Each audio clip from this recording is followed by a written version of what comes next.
अर्जुन का सपना।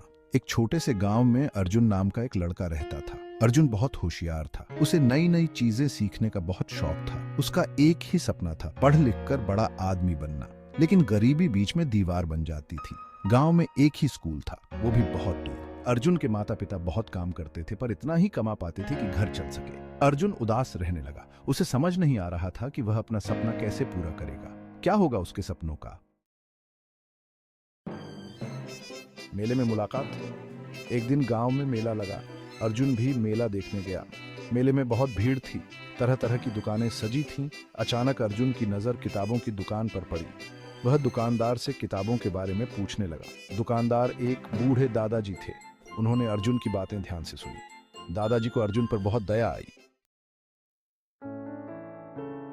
रास्ते की रोशनी। दादाजी ने अर्जुन को कुछ किताबें दे दी। उन्होंने कहा, बेटा, तुम्हें पढ़ने का इतना शौक है तो ये लो किताबें, खूब मन लगाकर पढ़ाई करना। अर्जुन बहुत खुश हुआ।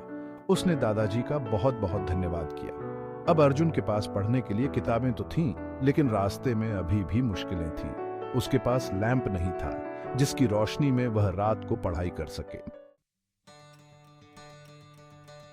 मंजिल की ओर। अर्जुन ने हार नहीं मानी। वह दिन में खेतों में काम करता और रात को लालटेन की मध्यम रोशनी में पढ़ाई करता।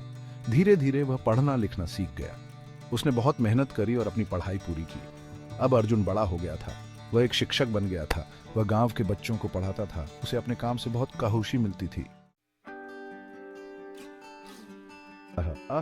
अर्जुन की सीख। अर्जुन की कहानी हमें पढ़ाई का महत्व बताती है। हमें कभी भी मुश्किलों से हार नहीं माननी चाहिए। अगर हम ठान लें तो कोई भी मुश्किल हमें रोक नहीं सकती।